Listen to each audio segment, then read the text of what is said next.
ಇವತ್ತು ಈ ಒಂದು ತರಬೇತಿ ಕಾರ್ಯಕ್ರಮವನ್ನು ಹಮ್ಮಿಕೊಂಡಿದ್ರು. ನಾನು GJJC ನಂಜನಗೂಡು ಇಲ್ಲಿ ಕೆಲಸ ಮಾಡ್ತಾ ಇದ್ದೀನಿ.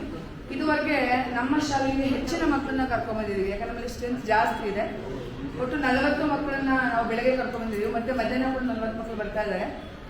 ನಿಜವಾಗ್ಲೂ ಕೂಡ ನಮ್ಮ ಮಕ್ಕಳು ತುಂಬಾನೇ ಹೆಣ್ಮಕ್ಳು ಶಾಲೆ ಅದರಿಂದ ಶಾರ್ಪ್ ಕೂಡ ಇದ್ರು. ಈಗ ಒಂಥರ ಅವ್ರಿಗೆ ಹೊಸದು ಕಟ್ಟಿದಂಗೆ ಆಯ್ತು. ಈಗ ನಮ್ಮ ಹೆಣ್ಮಕ್ಳಿಗೆ ಅಷ್ಟು ಖುಷಿ ಆಗ್ತು. ಜೊತೆಗೆ ನಮ್ಮ ಎಲ್ಲ ಮಕ್ಕಳು ಕೂಡ ಅಲ್ಲಿ ಎಸ್ಪೆಷಲಿ ಬಾಯ್ಸ್ಗೆ ವಿಶೇಷವಾದಂಥ ತರಬೇತಿಯನ್ನ ಸರ್ ಕೊಟ್ಟರು ಅಂತ ಅನ್ನಿಸ್ತು ನನಗೆ. ನಮ್ಮ ಮಕ್ಕಳನ್ನ ಗಂಡು ಮಕ್ಕಳು ಸ್ವಲ್ಪ ಓದಿ ಹಿಂದೆ ಹಾಗೆ ಹೇಗೆ ಅಂತಾರೆ, ಆದರೆ ನಿಜವಾಗ್ಲೂ ಕೂಡ ಬಾಯ್ಸ್ ಯಾವತ್ತೂ ಕೂಡ ಹಿಂದೆ ಬರೋದಿಲ್ಲ. ಅವ್ರಿಗೆ ಹೆಣ್ಮಕ್ಳಷ್ಟೇ ಸಾಮರ್ಥ್ಯ ಇದೆ, ಹಾಗೆ ಚೆನ್ನಾಗಿ ಅವರು ಕೂಡ ಕಲಿತಾರೆ ಅಂತಕ್ಕಂಥದ್ದು ಇವ್ರು ತೋರಿಸ್ಕೊಟ್ರು. ಜೊತೆಗೆ ಇವ್ರು ಕೊಟ್ಟಂತ ಟಿಪ್ಸು ನಮ್ಮ ಮಕ್ಕಳಿಗೆ ಟೈಮ್ ಟೇಬಲ್ ಹಾಕೋತಿದ್ವಿ. ಹೇಗೆ ಅಂದ್ರೆ ಯಾವ ಸಬ್ಜೆಕ್ಟ್ನ ಎಷ್ಟೊತ್ತಲ್ಲಿ ಓದಬೇಕು ಅಂತ ಟೈಮ್ ಟೇಬಲ್ ಹಾಕೋತಿದ್ವಿ.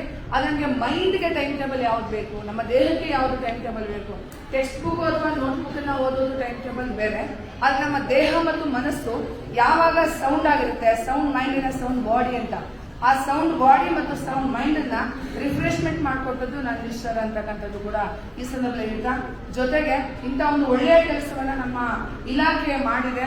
ನಮ್ಮ ಕ್ಷೇತ್ರ ಶಿಕ್ಷಣಾಧಿಕಾರಿಗಳು ತುಂಬಾ ಮುತುವರ್ಜಿಯಿಂದ ಕೆಲಸ ಮಾಡಿದ್ದಾರೆ. ಅವರಿಗೆ ನಮ್ಮ ಶಾಲೆಯ ಪರವಾಗಿ ಮತ್ತು ನಂಜನಗೂಡಿನ ಎಲ್ಲ ಸಮಸ್ತ ವಿದ್ಯಾರ್ಥಿಗಳ ಪರವಾಗಿ ಧನ್ಯವಾದಗಳನ್ನು ಅರ್ಪಿಸ್ತಾ ನನ್ನ